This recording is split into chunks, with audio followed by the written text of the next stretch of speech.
今晚我哋請有2位嘅講員喺當中咧，一位就係呢個新加坡《海峽時報》嘅一個嘅首席特派員，就係呢個程翔先生。另外就係中大崇基神學院副教授連福增教授喺當中同我哋去分享。一開始嘅時候，我都會係希望係請程先生佢有個嘅分享在先。特別就係話，其實大家最近睇新聞都會見到內地政府有佢相當強烈嘅反應。咁如果你一路有關心開成件事嘅話，即使喺民間社會，即使係喺內地嘅民間團體裏面，其實佢哋對劉曉波先生攞獎，其實都有啲唔同嘅睇法喺當中會見得到。咁究竟我哋應該可以點樣去理解呢件事對中國社會，或者係從海外去睇翻中國嘅影響會喺邊呢？咁我就唔阻大家時間啦，將呢段時間先交俾程翔先生。多謝大家。嗱，我哋知道劉曉波先生係因為08憲章而被捕嘅，亦都係因為08憲章佢取得呢個諾貝爾和平獎。咁我相信大家都睇過晒08憲章㗎啦，好簡單，19條4000字，咁啊4000字換嚟11年嘅刑期，平均一個字1日嘅刑期。咁可見得咧，即係呢個中國共產黨對呢份憲章係極之恐懼嘅。咁點解中共咁怕呢份憲章呢？其實咧，呢個憲章咧係總結中共建政49年建政以嚟到76年呢20幾年將近30年之間嘅嚴重錯誤嘅一個提出嘅一個解救嘅辦法。呢20幾年，將近呢30年，見過頭30年發生過咩嚴重嘅錯誤呢？嗱，根據中共自己嘅統計資料，頭呢30年非正常死亡嘅人數有幾多呢？最少6000萬人。頭呢30年，因為各種各樣嘅政治運動而受到迫害嘅人數有幾多呢？唔少於1億人。咁我當時嚟講，即係頭30年平均人口係10億計算嚟講呢，就係平均10個人有1個人呢係遭受到政治迫害。咁中國發生咗一場亙古罕見嘅一場咁嘅大災難之後呢，好多朋友、好多志士仁人都喺度反覆思考中國可以點做呢？點樣避免呢啲即係災難呢？咁大家都知道，經過好多人嘅思考，揾出一條路叫做民主。咁民主點做呢？嗱，其實民主最早提出嚟嘅就係魏京新，佢喺1979年就已經提出第5個現代化，因為中共提4個現代化啊嘛，農業、工業、國防、科技，佢話唔夠，中國要現代化，仲要第5個現代化。咩係第5個現代化呢？就係政治民主化。咁佢寫咗呢張大字報呢，就換嚟13年嘅監，係嘛？咁所以呢，但係並冇即係呢啲咁嘅嚴刑並冇阻嚇到中國人民。咁結果呢，大家係繼續喺度推動民主。結果89年大家都知道發生咩事，6·4災難，6·4呢個天安門嘅大屠殺。當時中共一啲頑固派就話殺佢20萬，換嚟20年嘅和平。好啦，20年過去啦。20年過去之後呢，又出現一個劉曉波。咁即係話呢，呢種民主嘅訴求，老百姓探索中國嘅制度點樣去解決呢個即係災難呢種訴求呢，係從來都冇間斷到嘅。當你壓力大嘅時候，至多就係沉默一段時間。到條件成熟嘅時候，又出嚟咁所以咧，即係08憲章咧，就正正係喺20年之後，佢話鎮壓你20年，換嚟20年嘅和平。鎮壓咗落去之後咧，20年之後咧，出現咗劉曉波嘅08憲章。08憲章點解同以前嚟比？好多人問08憲章冇乜特別啦，以前入邊提過嘅嘢都以前提過。非也，08憲章同以前嘅民主訴求有咩唔同咧？第一，佢係綱領性嘅。以前你譬如黎京新最早提出佢係民主化，即係政治民主化，但係佢點樣去實行政治民主化咧？佢並冇好實質嘅嘢。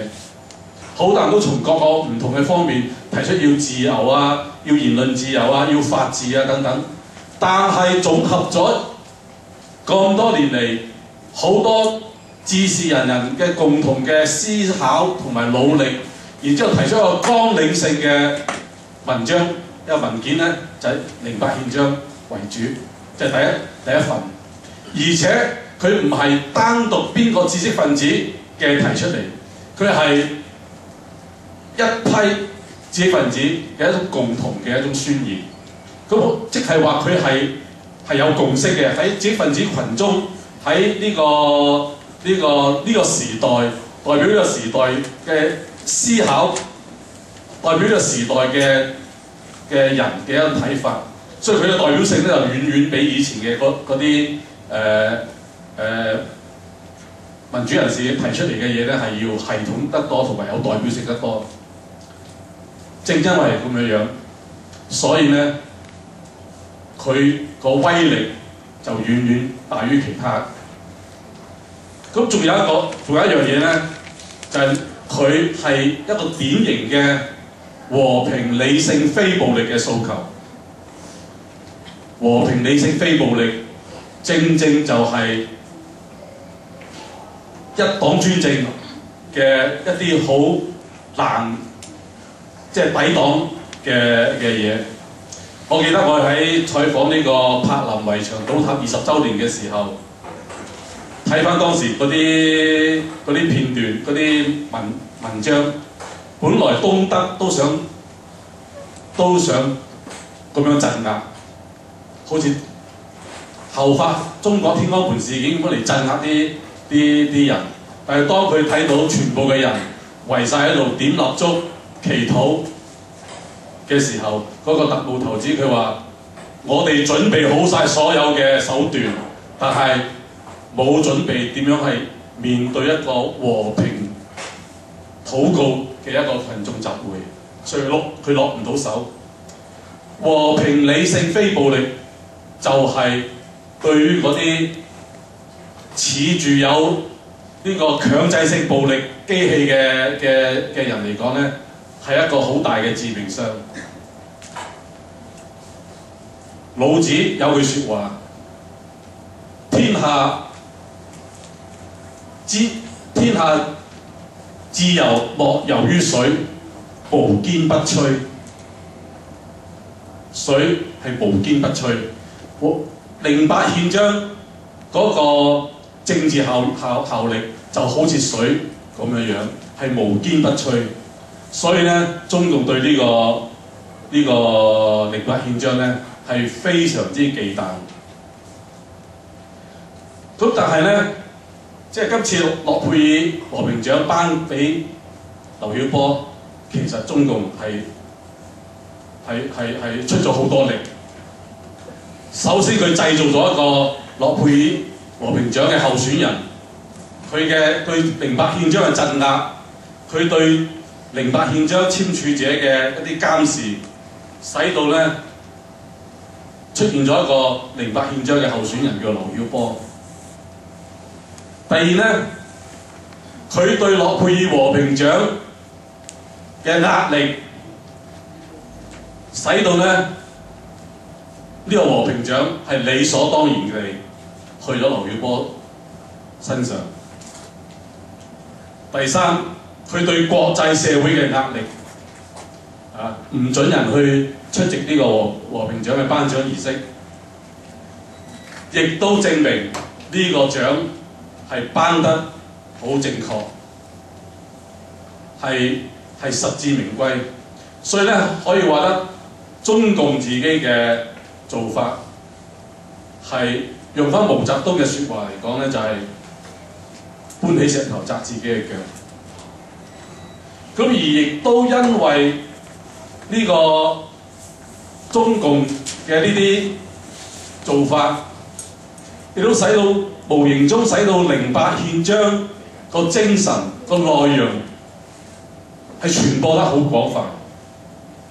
我記得當08憲章初出嚟嘅時候，就以香港為例，香港社會關注嘅程度唔係咁多，只不過一啲即係平時關心政治問題嘅人咧，會去睇下咩叫08憲章。到去拉劉曉波之後，對08憲章嘅關注亦都跟住提升咗。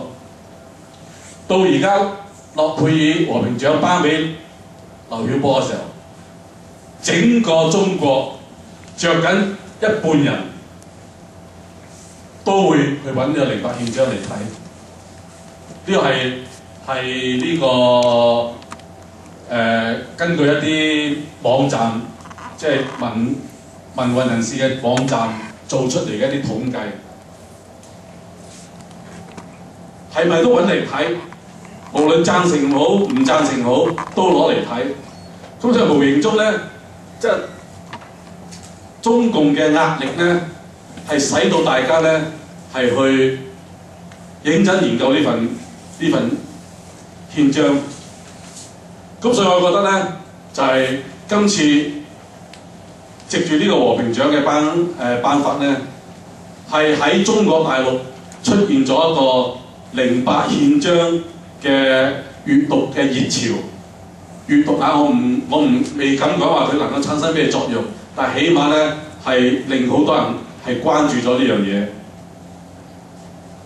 咁所以我哋即係覺得08憲章嘅今次呢個諾貝爾和平獎頒俾呢個劉曉波，係客觀上會大力推動中國嗰個民主改革。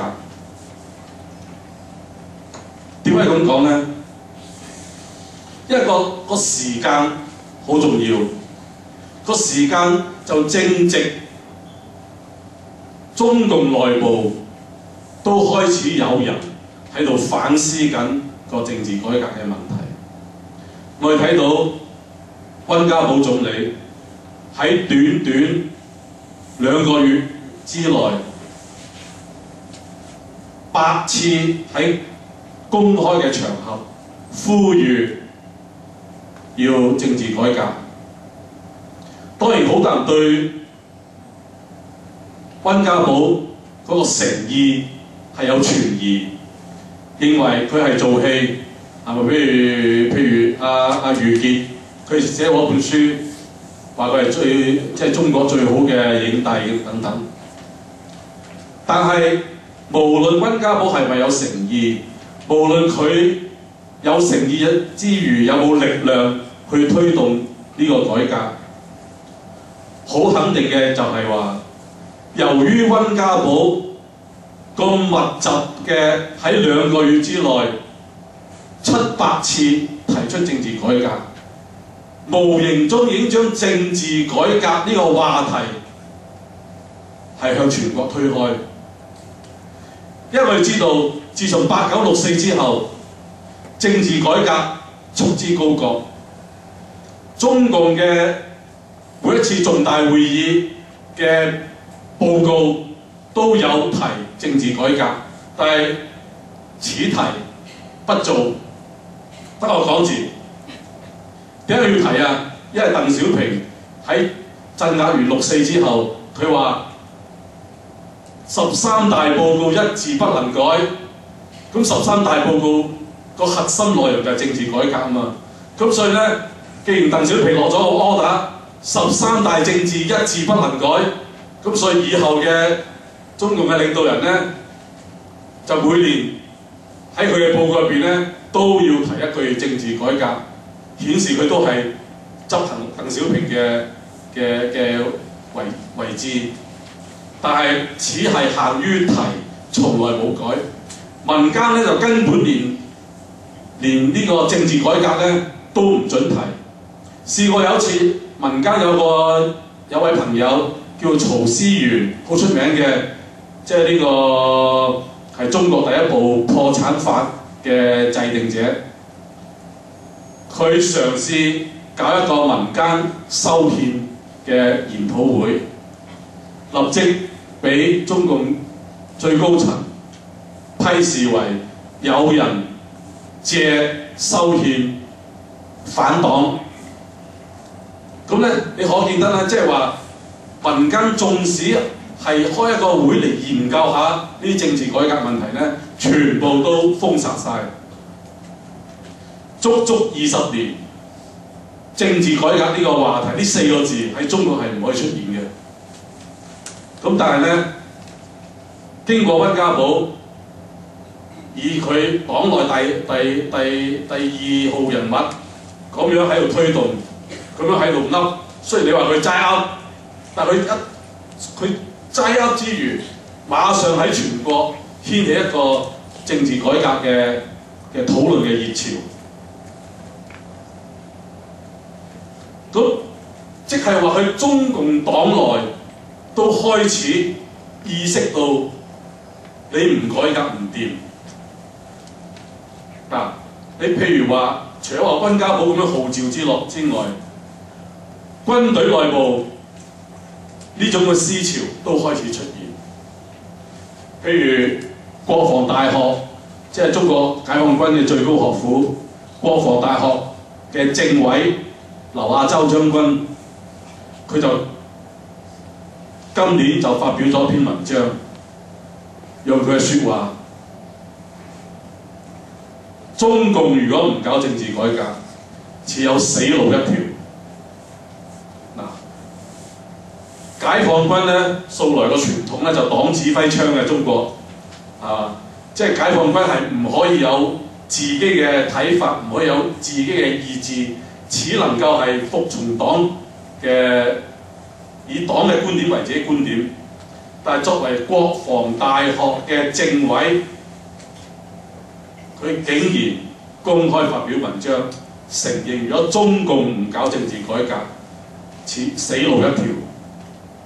呢個説話出咗嚟之後咧，喺軍隊內部個震撼都好大，因為佢唔係阿貓阿狗啊嘛，佢係國防大學嘅政委啊嘛，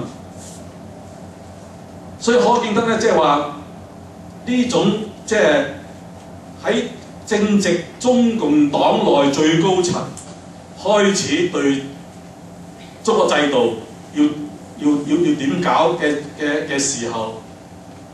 嚟咗一個劉曉波諾貝爾和平獎，呢樣嘢對中國內部改革嘅力量係一個好大嘅鼓舞，係一個好大嘅鼓舞。即係唔係話我哋要藉住外國人嘅一啲加冕嚟充實自己嘅信心，嚟提升自己嘅信心，唔係咁嘅意思，而係話咧，即係呢個係我哋中國人民60年嚟爭取民主嘅一個里程碑，一個階段性嘅勝利。你從呢個角度嚟睇嘅時候咧，呢個係的確係好值得即係大家鼓舞嘅。咁咧，正正喺呢個時候，喺中共黨內高層都出現某一啲鬆動，都有人承認唔改唔得嘅時候咧。出現呢個嘅諾貝爾和平獎，對中國黨內黨外都係一個好大嘅推動嘅作用。所以我有信心，就係覺得咧，今次呢個和平獎咧，會大力推動中國嘅民主嘅發展。當然我所講大力推動，唔係話好快。1-2年之內，中國有好大嘅變化，呢樣嘢係唔實際嘅。但係嗰個曙光已經初現。喺蘇聯沙赫羅夫取得和平獎之後，20年到蘇聯就解體。華里沙取得和平獎之後，10年到東歐嘅共產黨就崩潰。所以我覺得可能咁樣類比唔係好科學，但係呢係一種信心，係一種信念。因為要政治改革呢樣嘢呢，已經通過諾貝爾和平獎呢個信息呢已經傳播到喺中國好多地方度，亦都睇到呢就係好多人亦都唔怕你中共官方嘅禁制呢，都係公開慶祝啊！所以自從諾貝爾和平獎出嚟之後呢，國內開始出現一個新嘅名詞叫做犯罪啊嘛。嗱，如果你大家上網嘅就會睇到犯罪呢個名詞，即係老百姓用佢嘅行為、用佢嘅行動係公開對中共嘅一啲禁令呢係表示蔑視。呢種其實係公民不合作運動呢，係對政權嚟講係一個最大嘅致命傷嚟嘅。咁呢樣嘢已經開始出現咗。咁所以我覺得呢，即係嗰個推動作用係好大。咁從今次中共嗰個對諾貝爾和平獎嘅處理方法呢，更加使到我哋要好好去實踐08憲章嘅一啲訴求。點解咁講呢？你睇下佢今次為咗打擊呢個諾貝爾和平獎，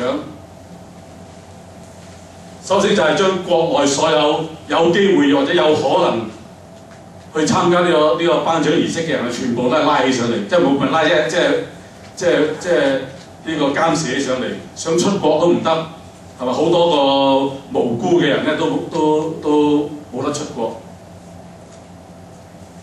咁即係話咧，如果我哋唔係下決心去根治一黨專政嘅一種頑疾嘅時候，我哋分分鐘唔知幾時，我哋嘅一啲天賦人權咧就可以隨時被剝奪。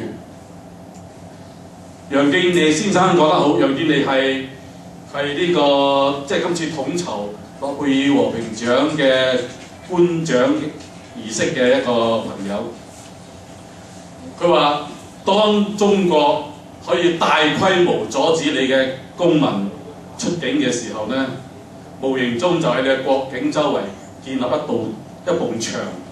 咁無形中呢，中國就係一個監獄。所以我哋通過今次睇到中共咁樣處理呢，我哋應該作為老百姓，我哋應該咧下決心去根治一黨專政呢個問題。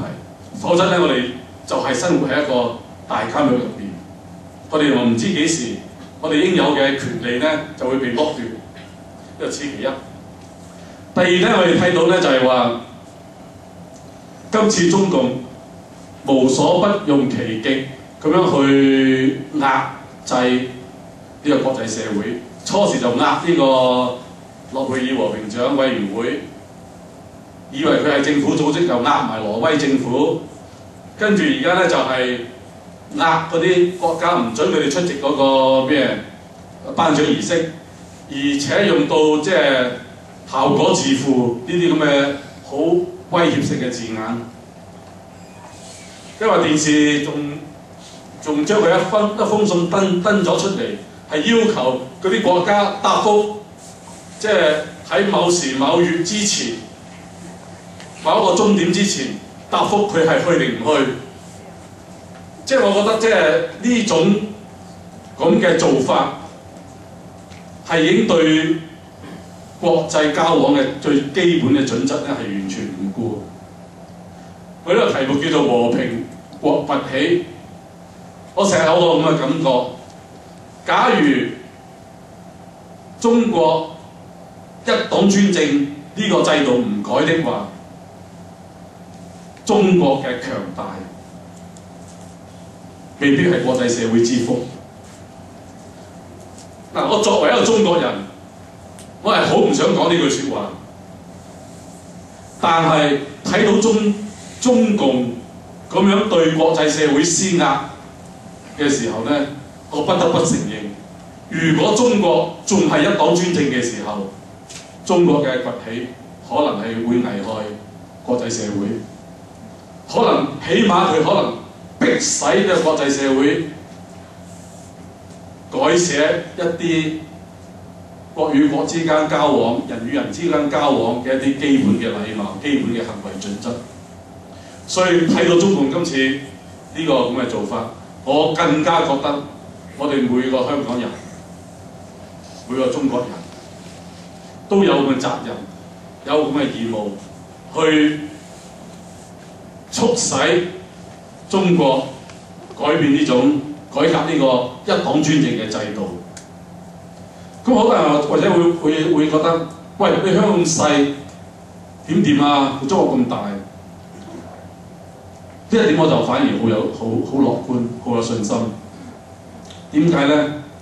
因為睇翻歷史，100幾年嚟嘅歷史，香港一直都喺度默默中呢係促進緊中國走向現代文明，走向呢個更合理嘅一個制度。